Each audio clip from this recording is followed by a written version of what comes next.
قدرت کا قانون ہے کہ یہاں پہ ایک اوک ٹری اور دیودار ٹری اور یہ صنوبر کے درخت جو ہیں صرف یہی یہاں پہ سسٹین کر سکتے ہیں، اور ان کا مسئلہ یہ ہے کہ وہ 100 سال میں بڑے ہوتے ہیں۔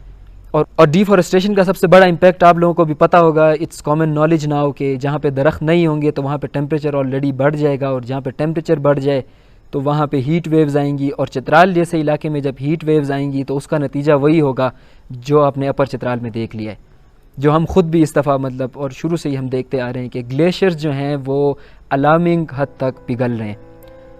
مطلب یارخون میں اگر آپ جائیں یا بروغل میں ایون آپ جائیں تو وہاں پہ دوپہر کے ٹائم جس طرح لاہور یا پشاور میں گرمی ہوتی ہے اس ٹائپ کی گرمی پڑ رہی ہے، وہ ایب نارمل ہے، وہ نارمل نہیں ہے اس جگہ کے لیے، اور ٹیمپریچر اتنا بڑھ گیا ہے کہ وہ گلیشیئر سسٹین نہیں کر سکتے، وہ پاسبل ہی نہیں ہے، ٹھیک ہے۔ تو اس کا جو تھوڑا بہت اس کا سہارا یہاں پہ جو تھوڑے بہت درخت ہیں وہ تھوڑا سا اس ٹیمپریچر کو مطلب برقرار رکھے ہوئے ہیں، آپ وہ بھی اگر کاٹ رہے ہیں تو اس کا مطلب یہ کہ آپ چترال سے زندگی کا خاتمہ کرنا چاہ رہے ہیں۔ اور دوسرا یہ گلیشیئر جو پگھل رہے ہیں خطرناک سپیڈ میں اور خطرناک حد تک، یہ گلوف ایک پوری جو ہے نا کنسیپٹ بن گئی ہے کہ گلیشیئر لیک آؤٹ برس فلڈس جو ہو رہے ہیں، تو اس میں جو ہے پاکستان کی کاربن ایمیشنز آئی گیس 1% بھی نہیں ہے، اور جو کاربن ایمیٹرز ہیں چائنا ہو گیا، یو کے ہو گیا، یو ایس اے ہو گیا، جہاں پہ ایمیشنز ہو رہی ہیں جن سے ان کو فائدہ ہو رہا ہے، ان کی اکانومی چل رہی ہے، اس کے نقصانات ہم اٹھا رہے ہیں، اوور آل پاکستان اٹھا رہا ہے۔ اور پاکستان کے تناظر میں اگر چترال کو دیکھیں تو یہاں پہ تو 0.0% بھی کوئی کاربن ایمیشنز نہیں ہے،